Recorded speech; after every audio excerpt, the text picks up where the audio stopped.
izin duluan dong sama tuan rumah, sama para habaib, biar sopan dong, ya enggak? Kalau gue duluan begini kurang ajar rasanya. Iya, Beb, mohon izin ya Beb. Para habaib yang saya hormati, yang saya muliakan, mohon izin, mohon izin. Ini perjanjiannya ini cuman hadir, nggak disuruh ceramah. Kelihatan disuruh ceramah juga. Habis kita udah gedek sama kabinet Jokowi, bagaimana? Bagaimana nggak gedek? Baru seminggu udah bikin gaduh. Cadar lah dipermasalahin, cingkrang lah dipermasalahin. No, BPJS bangkrut, lo diem aja. Bener nggak? Nah itu bagian tugas aneh deh, udah ngeritik pemerintah deh ya. Ya Allah ya Rabb, terima kasih dikasih duluan. Karena tadi aneh pengen kurus, akhirnya seminggu cuman makan korma, akhirnya vertigo gua. Habis gak makan apa-apa jadi pengen kurus ya. Niatnya seperti Rasulullah, niatnya kepengen seperti Rasulullah. Karena apa? Karena ada hadis dari Hafsah binti Umar bin Khattab. Dia nggak sengaja, Nabi lagi betulin pakaiannya, Hafsah ngeliat perut Nabi. Kata Hafsah, perut Nabi seperti kertas yang dilipat-lipat terus dilepas lagi. Artinya apa? Rata, kotak-kotak tuh. Keren nggak Rasulullah? Tuh kata Hafsah binti Umar bin Khattab. Coba kalau kita kayak bantal sama guling jadiin satu. Nah karena kepengen seperti Rasulullah itulah jadinya nggak pakai peraturan yang baik, akhirnya puyeng kelayangan. Jadi pakai bangku, minta izin kepada tuan-tuan guru, kepada para habaib yang saya hormati.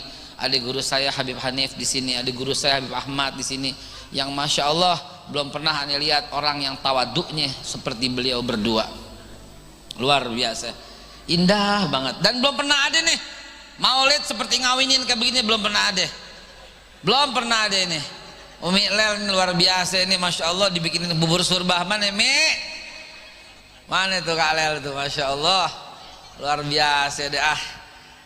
Hadirin yang dimulakan Allah, mari kita mulai dengan mengucap auzubillahi minasyaitonirrajim. Lu baca semua dalam hati auzubillahi minasyaitonirrajim. Karena banyak nih setan yang melisikin ya, yang ajak ngobrol, yang buka WA, yang buka SMS lagi ceramah. Tiup auzubillahi minasyaitonirrajim, lu bilang gitu. Oh mak nggak kedengeran, ya Allah. Nih sekarang anda deketin mak, nih anda deketin. Bismillah. Sebelum salam nih baca auzubillahi minasyaitonirrajim. Ya, auzubillahi minasyaitonirrajim. Auzubillahi minasyaitonirrajim. A'udzu bikalimatillahi tammati min syarri ma khalaq. Bismillahirrahmanirrahim. La yadurru ma'asmi syai'un fil ardi wala fis sama' wa huwas samiul alim. Baca tuh yang benar. Hasbunallah ni'mal wakil, ni'mal maula wa ni'man nasir, wala haula wala quwata illa billahil aliyil azim. Biar anda cuman pengantar biar ntar yang disampaikan dengan Habib Ahmad, Habib Hanif ini masya Allah biar bisa diterima. Anda cuman pengantar doang nih ya, pasang kuping, pasang telinga, sama juga ya, pasang kuping, pasang mata ya, pasang hati ya, biar ntar yang disampaikan sama para habaib pada guru-guru yang benar, yang asli. Kalau anda kan gadungan, di sosial media dipanggil Ustadz gadungan. Sering banget dikit-dikit orang media sosial tuh bilang pulang lo ke Arab, pulang lo ke Arab, pulang lo ke Arab. Bajingan lo bener-bener semua. Kenapa? Karena nggak pernah ada dari mulut orang Islam pulang lo ke Bethlehem, nggak pernah. Betul? Nggak pernah ada dari mulut orang Islam pulang lo ke Tibet, nggak pernah. Nggak pernah ada pulang dari mulut umat Islam pulang lo ke India, nggak pernah. Pulang lo ke Yerusalem, nggak pernah. Tapi kenapa yang ada cuma pulang lo ke Arab? Kurang ajar itu sebenarnya saudara. Betul nggak? Ini namanya bukan lagi kurang ajar, tapi pura-pura toleran tapi bahlul, pura-pura toleran tapi berbalik, memainkan selalu isu sara, lalu kita yang dituduh intoleran. Kurang ajar tuh yang seperti itu tuh. Belum, gue belum mulai, belum. Tenang, sabar, baru muqaddimah. Kalau bagi ibu-ibu baru pembukaan 3, ya pembukaan 3. Hadirin yang dimuliakan Allah, udah pasang niat. Mau ngapain? Pasang niat. Mau ngapain? Mau menambah cinta kepada Rasulullah dengan hadir di maulidnya. Ya. Hadirin yang dimuliakan Allah, baik saya mulai setelah minta izin dengan semua dengan mengucap bismillahi assalamualaikum warahmatullahi wabarakatuh. Alhamdulillah nahmaduhu wa nasta'inuhu wa nastaghfiruh wa na'udzu billahi min sururi anfusina wa min sayyiati a'malina. Kita berlindung kepada Allah dari jeleknya amal kita, dari jeleknya perbuatan kita, dari jeleknya ucapan kita. Asyhadu an la ilaha illallah wahdahu la syarikalah wa asyhadu anna Muhammadan abduhu wa rasuluhu la nabiyya ba'dah. Allahumma salli wa sallim ala sayyidina wa habibina wa syafi'ina wa maulana wa zurina wa qurratu ayuna sayyiduna Muhammad.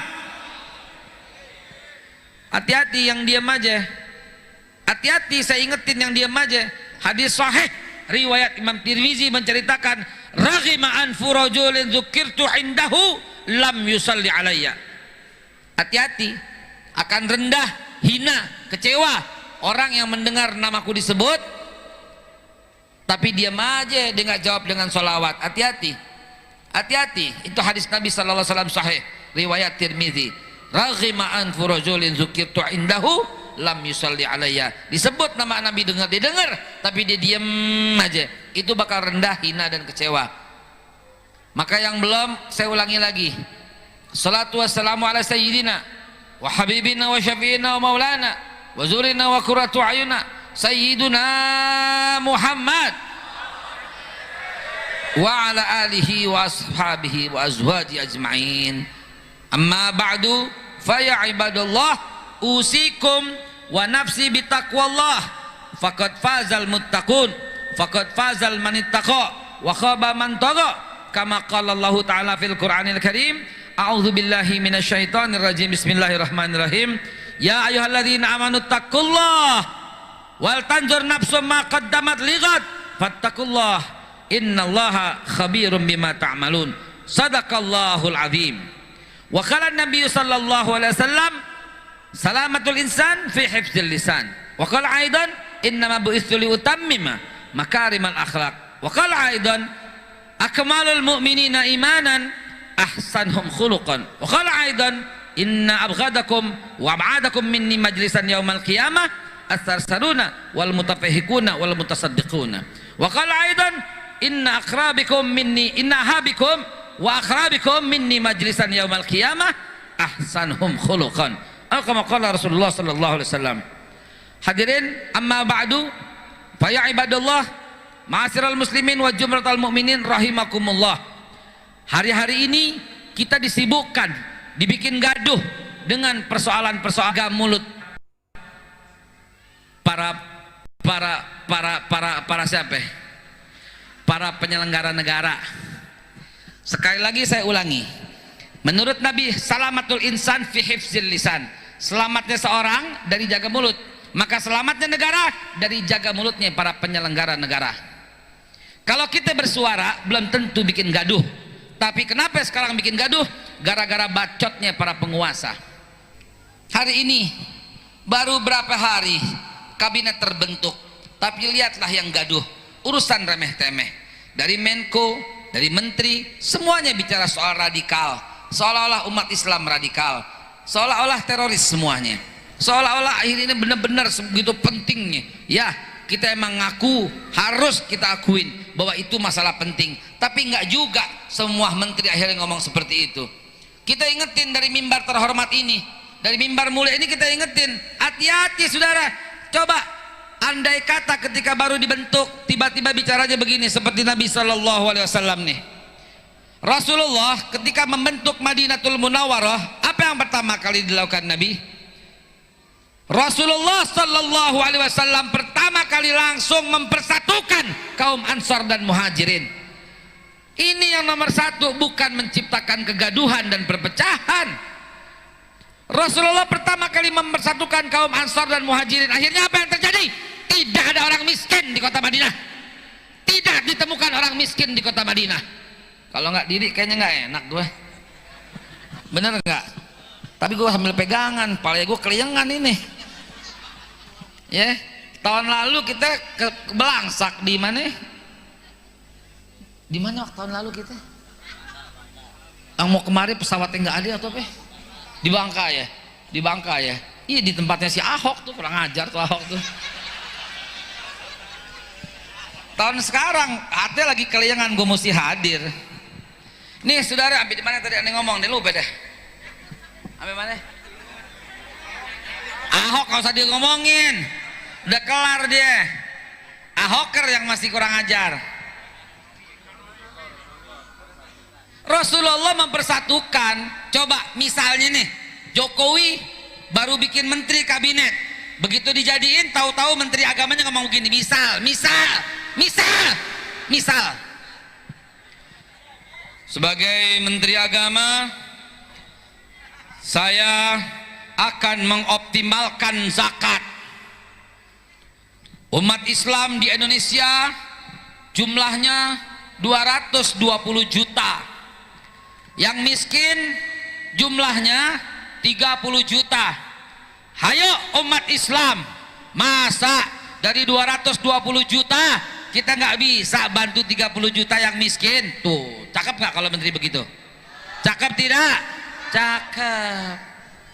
Mari, sebagaimana Rasulullah, cakep nggak kalau ternyata begitu? Apalagi kalau Jokowi yang ngomong, ngomong-ngomong dia bisa nggak begitu ya?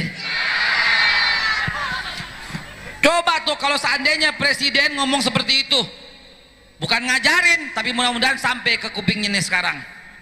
Bukan nguruin, mudah-mudahan sampai ke Menteri Agama, Menko dan semuanya sampai. Mari kita tiru Rasulullah tuh begitu. Pengen dengar begitu, nggak enak, nggak berani. Ya, 220 juta umat Islam di sini, kenapa nggak berani? Rasulullah seorang ayah, seorang kakek, seorang tua, seorang suami. Beliau juga seorang kepala negara, beliau seorang gubernur juga, beliau seorang presiden juga, panglima juga, pemimpin juga, jenderal juga. Itulah Rasulullah sallallahu alaihi wasallam. Wahai Pak Jokowi dan semua menteri, tonton dong beliau. Gampang, segampang-gampangnya membalikkan tangan apabila ingin memberantas kemiskinan. Darurat ini kemiskinan. Sebagaimana yang Nabi contohkan, Nabi persatukan kaum Ansor dan Muhajirin, habis semua kemiskinan dalam waktu 1 hari, saudara. Mari lanjutin lagi. Andai kata Menteri Agama berkata begini, terima kasih Pak Jokowi telah memberikan, disitulah tidak ada lagi kemiskinan, karena satu orang kaya memelihara satu orang miskin. Tuh, cakep nggak kalau pidato pertamanya begitu? Bukan cakep-cakep lagi, indah sekali. Betul? Luar biasa indahnya, luar biasa. Ya Rasulullah, sallu ala Muhammad. Akhirnya dilanjutkan, mari kita berantas kemiskinan yang ada di Indonesia. Fadlu, masya Allah, ahlan wa sahlan wa marhaban.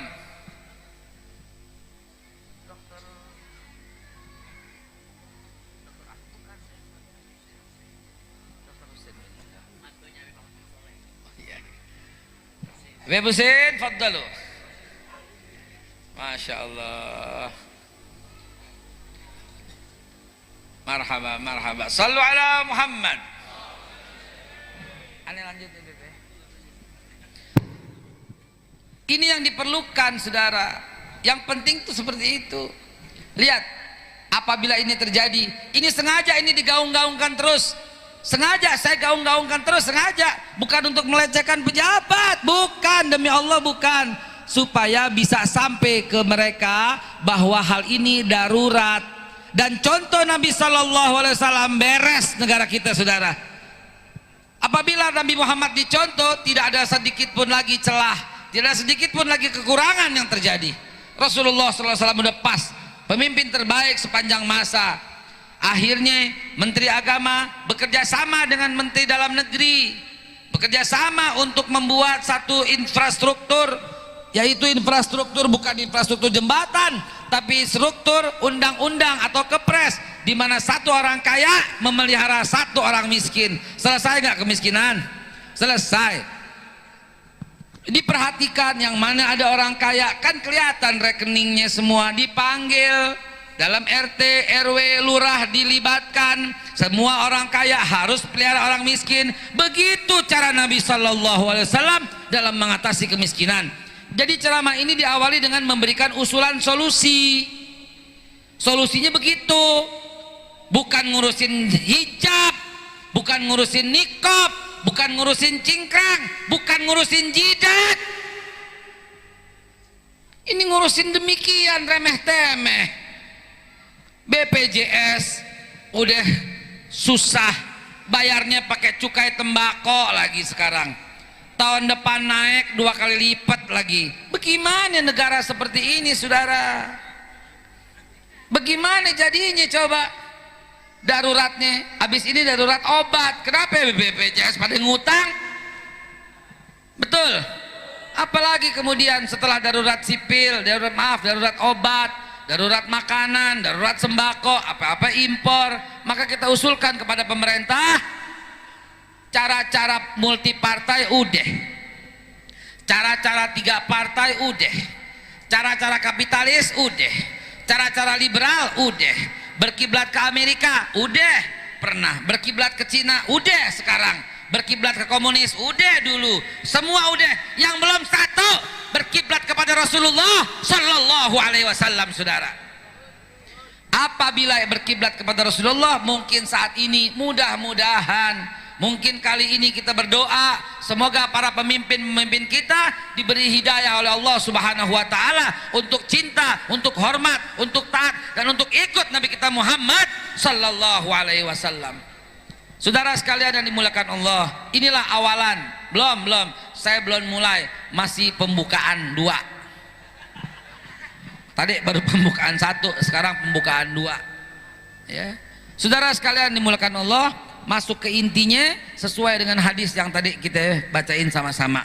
Rasulullah bilang, akmalul mu'minina imanan ahsanhum khuluqan. Orang mukmin yang paling sempurna imannya, yang paling baik akhlaknya. Dan itu ditandai dengan mulut. Karena la yastaqimu imanul abdi hatta yastaqimu qalbuhu, fala yastaqimu qalbuhu hatta yastaqimu lisanuh. Kagak bakal lurus iman seseorang sebelum lurus hatinya, dan tidak akan lurus hati seseorang selain lurus dahulu lisannya. Nah, kita minta nih, ngomonglah yang baik-baik atau diam. Karena Nabi yang berpesan juga, man kana yu'minu billahi wal yaumil akhir falyakul khairan aw liyasmut. Siapa-siapa yang beriman kepada Allah dan hari akhir, bicara baiklah. Bicara baik atau diam aja dah. Atau diam aja, tunjukkan prestasi saja. Tunjukkan prestasi saja wahai para pejabat. Jangan bikin gaduh lagi. Jangan bikin sensasi lagi. Hari ini sosial media digaduhkan oleh ucapan-ucapan para pejabat di negara ini. Baru seminggu, baru 2 minggu dilantik jadi menteri, maka yang terjadi kegaduhan adalah remeh-temeh. Kita pengen sekali presiden yang nggak pernah ngutang lagi, amin. Kita pengen banget presiden yang menjaga adab menteri-menterinya, amin. Kita pengen banget presiden ini dicintai oleh rakyat dan rakyat mencintainya. Agar apa? Agar Indonesia kembali seperti dulu, seperti singa Asia, macan Asia yang disegani oleh kawan maupun dan lawan.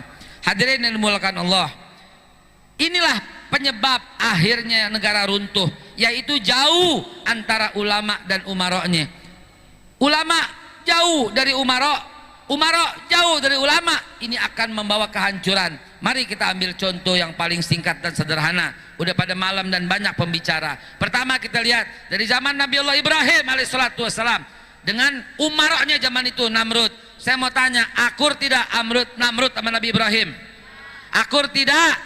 Hancur Babilonia. Betul? Karena tidak akur antara ulama dan umarok, hancur Babilonia. Dan Nabi Ibrahim pun akhirnya hijrah dari Babilonia ke Yerusalem, dari kota Ur sampai kota Hebron. Itu contoh yang paling nyata. Demikian pula antara kaum Ad dengan kaum Samud dengan Nabi Saleh. Nggak akur, hancur berantakan itu kaum. Demikian pula antara kaum Nabi Lut, kaum Sodom dengan Nabi Lut. Nggak akur, hancur kaum Sodom, saudara. Setelah Nabi Allah Ibrahim, kemudian berikutnya adalah Nabi Yusuf. Nabi Yusuf akur nggak sama Ramses I? Akur. Akhirnya apaan? Mesir berkibar pada waktu itu. Ramses I orang baik, dan Nabi Yusuf diangkat sebagai bendaharawan istana. Akhirnya apa yang terjadi? Karena kompak ulama dan umaranya, maka Mesir pada zaman itu menjadi kerajaan yang gemilang. Seluruh negara-negara di kelilingnya itu minta makanan antri ke Mesir, saudara. Kenapa? Karena umaranya sama ulama akur dan kompak. Setelah Mesir kita lihat setelah Nabi Yusuf, yaitu Nabi Musa alaihissalatu wassalam. Ini paman jauh nih. Nabi Yusuf kan saudaranya 11, Ruben, Simon, Levi, Yahuda, Isakar, Zebulun, Gad, Aher, dan Naftali, dan Benyamin. 11. Anak nomor 3, ya, anak nomor 3 kakaknya Nabi Yusuf, ya, dari layan emak, satu bapak, Ruben, Simon, Levi. Levi nih punya anak Amr, punya anak Kohit, punya anak Imran. Imran punya anak siapa? Musa alaihissalatu wassalam. Jadi masih paman jauh nih. Setelah Nabi Yusuf, Nabi Musa kemudian berikutnya. Nabi Musa udah Ramses 3, udah Fir'aun 3, Nabi Musa. Nabi Musa kompak sama Fir'aun. Kompak tidak? Kompak tidak? Akhirnya hancur kerajaannya pada waktu itu, saudara. Lihat, Fir'aun yang gagah, Fir'aun yang hebat, yang punya pasukan, hancur berantakan. Kenapa? Karena antara ulama dan umarok nggak bersatu. Tuh, dengerin nih wahai pemerintah. Kalau antara ulama dan umarok nggak bersatu, tunggu hancurnya. Sejarah berkata demikian. Setelah Nabi Allah Musa alaihissalatu wassalam, berikutnya Talut. Talut orang baik, Talut raja yang baik, diangkat oleh Allah. Di zaman itu ada nabi namanya Nabi Daud. Nabi Daud diangkat sebagai mantu saking baiknya. Anak Raja Talut nikah sama Nabi Daud. Tahu nggak siapa nama ibunya Nabi Daud? Istri Nabi Daud siapa? Bu Daud. Serius amat lu tong. Namanya Michal. Michal, Jonathan, tuh anak-anaknya Raja Talut. Nikah sama Nabi Daud. Akur nggak Nabi Daud sama Raja Talut? Akur, maka itu kerajaannya jaya. Dari Raja Talut pindah ke Raja Daud. Kemudian Nabi Sulaiman. Zaman Nabi Sulaiman akur nggak kerajaan? Akur. Dia nabinya, dia rajanya, dia presidennya, dia ulamanya, dia nabinya. Akur, kompak. Apa mesti negara ini yang jadi presiden ulama kali ya? Ulama kali ya? Betul? Insya Allah ntar belakangan habis ini. Ntar belum kelar 2024 gue belum cerita, ntar habis ini. Itu contoh saudara. Kita buka dari sejarah. Lihat kalau nggak contoh para nabi berantakinya. Artinya coba-coba. Artinya nyari gara-gara dengan Allah Subhanahu Wa Taala. Habib Rizik mah nggak peduli, nggak kepengen. Dia kepada Allah Subhanahu Wa Taala kepengennya. Orang beriman nggak bakal berduka kecuali Allah jauh daripadanya. Mau tinggal dimanapun bumi Allah. Tapi kita ini yang nggak tahan. Kita pengen Habib Rizik ada di antara kita. Kita rindu Habib Rizik di antara kita. Kita kepengen, ya Allah, ya Rabb, semoga salawat ini kita persembahkan untuk beliau, biar Allah bikin sibuk orang zalim dengan orang zalim. Kita persembahkan. Allahumma salli ala sayyidina Muhammad wa asghili zalimin bizzalimin.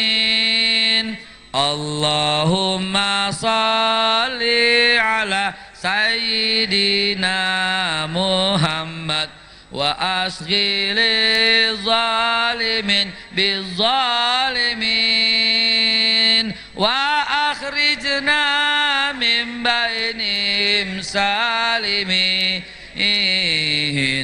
wa ala alihi wa sahbihi ajmain. Biar Allah bikin sibuk orang zalim dengan kezalimannya. Biar Allah bikin repot orang zalim dengan orang zalim yang lainnya. Biar berantakan orang zalim dengan orang zalimnya. Dan Allah susahkan hidup orang yang mensusahkan kepulangan beliau. Diaminin saudara. Diaminin saudara. Dengan berkah suratul Fatihah. Wa bi karamatil Fatihah wa bi sirril Fatihah. Ya Allah ya Rabb, kami minta ya Allah. Kami minta ya Allah, bikin sibuk, bikin zalim itu orang yang menyusahkan kepulangan Habib Rizik. Ya Allah, mudahkan hidup orang yang memudahkan kepulangan Habib Rizik. Ala haziniyah wa likulli niyatin salihah wa ila hadratin Nabi Muhammadin sallallahu alaihi wasallam. Al-Fatihah.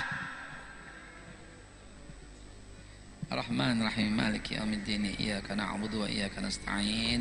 Ihdinas siratal mustaqim. Siratal ladzina an'amta 'alaihim ghairil maghdubi 'alaihim waladdallin. Amin. Dengan berkah suratul Fatihah, Allah mudahkan kepulangan beliau segera. Amin ya Allah ya Rabbal alamin. Hadirin yang dimulakan Allah, tadi sampai Nabi siapa? Sampai Nabi Sulaiman. Setelah Nabi Sulaiman, Nabi Zakaria dan Nabi Yahya. Ada raja zaman itu. Namanya siapa? Herodus atau Herods. Akur enggak Nabi Yahya dengan Herods? Awalnya akur sehingga kerajaannya tenang, damai. Akhirnya Herodes minta fatwa, pesan fatwa sama Nabi Yahya. Kata Herodes, dia mau nikah dengan keponakannya. Nggak boleh dalam Islam, nggak boleh. Dia minta Nabi Yahya keluarin fatwa supaya boleh. Iya, zaman dulu ada presiden minta fatwa sama MUI. Iya, zaman dulu. Zaman sekarang mah nggak ada. Zaman dulu Raja Herodes minta fatwa supaya Nabi Yahya keluarkan fatwa boleh menikah dengan keponakan, karena dia pengen menikah dengan keponakannya. Nabi Yahya bertahan sebagai nabi, bertahan, nggak bakal keluarkan fatwa seperti itu. Akhirnya ditangkap, dipenggal kepalanya, saudara. Wallahu wabillah. Begitulah peran para ulama. Maka kata Nabi, ulama sebaik-baik ulama yang jauh dengan pintu penguasa, seburuk-buruk penguasa yang jauh dari pintu ulama, sebaik-baik ulama yang menjauh dari pintu penguasa, dan sebaik-baik penguasa yang mendekat kepada pintu ulama. Begitu. Bagi orang Betawi nih, pantang tempayan nyamperin gayung. Ada video viral katanya Haikal Hasan masuk dalam koalisi. Iya, jangankan Prabowo jadi presiden, jin jadi menteri, najis masuk koalisi, saudara. Jangankan Pak Prabowo, jin jadi menteri, tetap kita koalisi. Kenapa? Karena kita wajib oposisi sampai mati. Betul? Kata Ka'ab bin Malik, Ka'ab bin Malik bilang, laler yang mengerubungi bangkai lebih bagus daripada ulama yang mengerubungi pintu penguasa. Tuh. Makanya kalau kita ketemu ulama, bukan ulama baru padahal ya, kiai, ustadz yang dekat dengan pintu penguasa, Anda suka bilang gini, "Bu bangke nih, bu bangke," gitu. Beneran, dia kesinggung sebodoh, ya. Lah, Ka'ab bin Malik yang bilang, laler ngerubungin bangke lebih cakep daripada ulama ngerubungin pintu penguasa. Makanya sampai kapanpun wajib itu seorang guru, seorang ustadz, seorang kiai, seorang ulama, apalagi seorang habaib harus menjauh dari pintu penguasa. Kalau penguasa mau mendekat kepada ulama, seperti dicontohkan pada Bung Karno. Bung Karno entar dulu datang ke rumah Kiai Wahab Hasbullah, datang ke Hadratus Hasyim Asy'ari, datang. Begitu juga Pak Harto entar datang ke Habib Ali bin Abdul Rahman Al-Habsyi Kuitang, datang ke Abah Anom, datang berguru. Pak Harto juga. Cuman Bung Karno sama Pak Harto yang datang kepada ulama. Sekarang ulama datang ke mereka. Ya Rob, bukan ulama. Kita copot gelar ulamanya, jadi ubaru aja panggilnya ya. Lah emang begitu mestinya. Tidak kontradiksi, saudara. Yang saya sampaikan nggak kontradiksi, harus akur, tapi jangan mendekat dari ulamanya. Artinya kita mau memberikan sindiran halus kepada pemerintah, mendekatlah kepada ulama. Wabil khusus ulama warasatul anbiya, wabil khusus ulama yang menjadi cucu Rasulullah sallallahu alaihi wasallam. Negeri ini bakal berantakan begini terus kalau umpamanya Habib Rizik belum kembali ke Indonesia. Lu catat ngomongan gue. Lo catat sekarang, negeri ini bakal berantakan terus kalau belum Habib Rizik dipulangkan di Indonesia. Kenapa? Karena ini namanya kurang ajar kepada cucu Rasulullah sallallahu alaihi wasallam. Sekali lagi saya ceritakan, saudara, Nabi Allah Ibrahim alaihissalam punya musuh namanya Namrud. Allah tidak binasakan Namrud, padahal dia udah celaka, dia udah nyembah berhala, dia udah kumpulin orang. Dalam kitab Qasasul Anbiya yang dikarang oleh Ibnu Katsir dan dalam kitab Tarikh At-Tabari diceritakan bahwa setiap hari Ahad itu Raja Namrud mengundang semua orang untuk nyembah berhala rame-rame. Lihat Allah binasakan nggak? Nggak, belum. Allah belum binasakan. Tapi Namrud tiba-tiba binasa ketika dia coba-coba mengganggu Nabi Ibrahim alaihissalatu wassalam. Perhatikan saudara, kaum Ad, kaum Samud dibinasakan nggak sama Allah? Nggak dibinasakan, belum. Tapi ketika menghina, membunuh unta Nabi Saleh, akhirnya binasa. Lihat, Allah yang marah kalau ulamanya digituin, Allah yang marah kalau para nabinya digituin. Lihat Nabi Musa alaihissalam dengan Fir'aun. Nabi Musa masih orok, Fir'aun udah nyembah berhala. Dibinasakan nggak sama Allah? Dibinasakan tidak? Belum. Dibiarin, nggak apa-apa kata Allah. Nggak apa-apa kata Allah. Seolah-olah kalau Allah dimusyrikin, Allah bilang nggak apa-apa, tapi jangan coba-coba lo ganggu utusan gue. Seolah-olah begitu Allah bilang. Lihat Namrud yang hebat itu, Fir'aun yang luar biasa itu, mengaku dirinya Tuhan, ana rabbukumul a'la. Diganyang nggak sama Allah? Nggak diganyang. Kata Allah biarin, nggak apa-apa. Tapi lihat saudara, ketika Fir'aun coba-coba ganggu Nabi Musa, mengejar Nabi Musa, digulung oleh Allah Subhanahu wa taala, saudara. Lihat Yudas, dari awal Yudas sudah brengsek, ganggu Nabi Isa tiap hari. Belum, dia nggak berani ganggu Nabi Isa. Dia pura-pura, dia menjadi murid tapi pura-pura dengan Nabi Isa. Lihat, padahal dia celaka. Dia main judi di Masjidil Aqsa, kalau sekarang istananya Herodes. Dia main judi, dikumpulin perempuan. Itu kerjaannya Yudas Iskariot. Diganyang nggak sama Allah? Belum diganyang. Sampai dia coba-coba menyakiti Nabi Allah Isa, diganyang oleh Allah, dimatiin sama kaumnya sendiri, sampai diserupakan dan disalib dirinya sendiri. Sekali lagi saudara, sekali lagi, dari dulu yang namanya Abu Jahal, Abu Lahab yang kerok. Abu Jahal, Abu Lahab dari dulu brengsek, tapi dibinasakan gak sama Allah? Belum.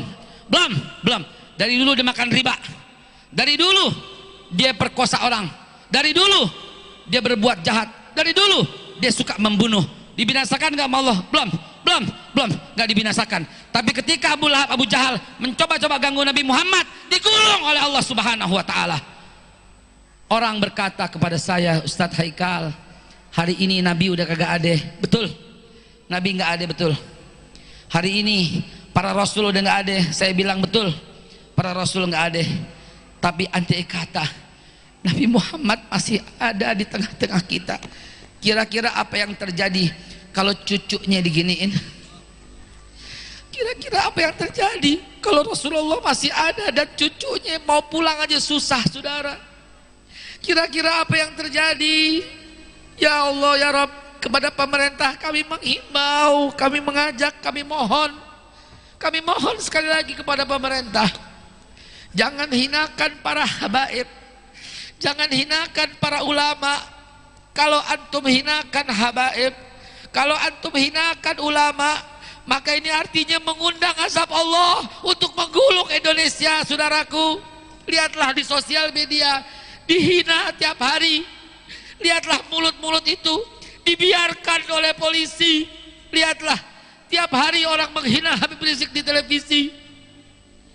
Tiap hari orang menghina Habib Rizik dalam dialog-dialog. Dia dikatain, lihat apa balasannya Habib Rizik. Habib Rizik malah doain mereka, saudara.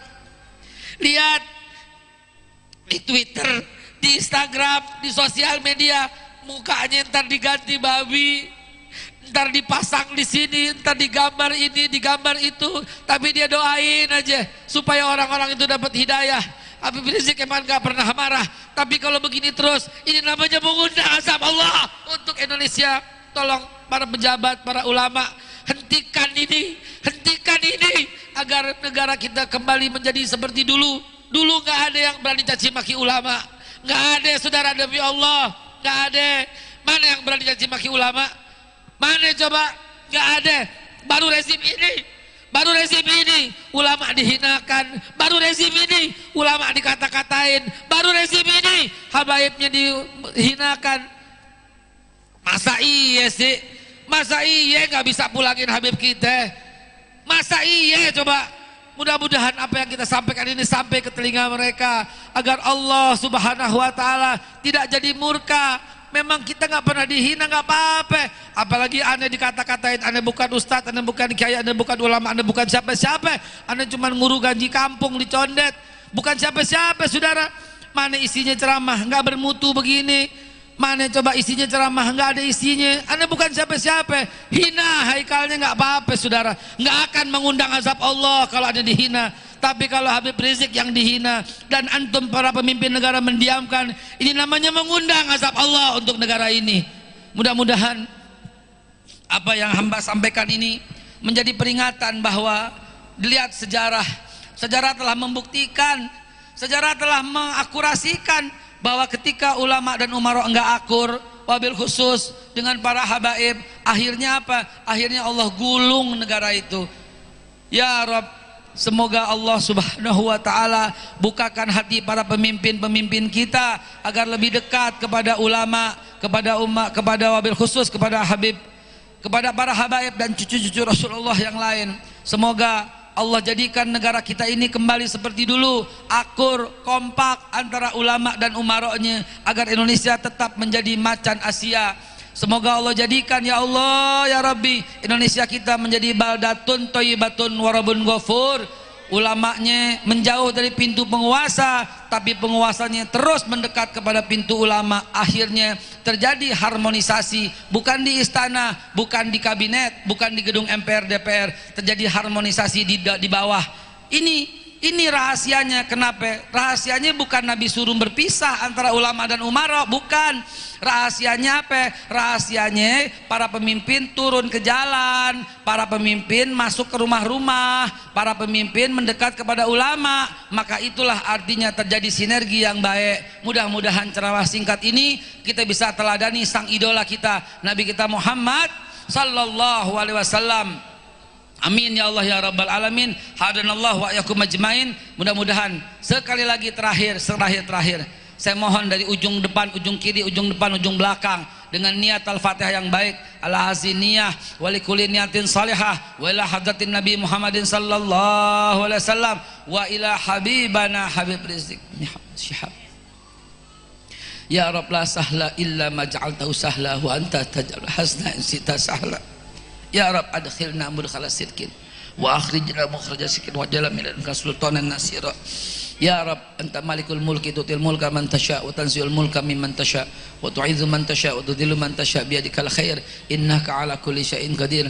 Tulijul laila fin nahar wa tulijul nahara fil lail wa tukhrijul hayya minal mayyiti wa tukhrijul mayyita minal hayyi wa tarzuqu man tasha bi ghairi hisab. Ya Allah, Al-Fatihah. Niatkan setiap huruf, niatkan untuk memudahkan kepulangan beliau, untuk merobek hati orang yang kaku, agar Allah lunakkan hatinya, dapat memulangkan Habibana Habib Rizik Syihab untuk bersama kami di sini, untuk berkumpul bersama kita. Al-Fatihah.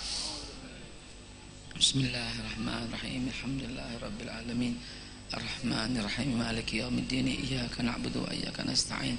Ihdinas siratal mustaqim, siratal ladzina an'amta 'alaihim ghairil maghdubi 'alaihim waladdallin. Amin ya maulana. Allahumma bihaqqil Fatihah wa bi karamatil Fatihah wa bi sirril Fatihah wa bil mu'jizatil Fatihah iftah lahu abwabal khair. Untuk Habib Rizik, iftah lahu abwabal khair waj'alhum min khair wa akhrijhu jannatan ma'al abrar ya aziz ya ghaffar ya rabbal alamin. Akhrijhu minadh dhulumati ilan nur. Ya Allah, la sahila man ja'altahu sahla wa anta taj'alul hazna in sita salasalan. Ya Allah ya Allah ya maulana karim.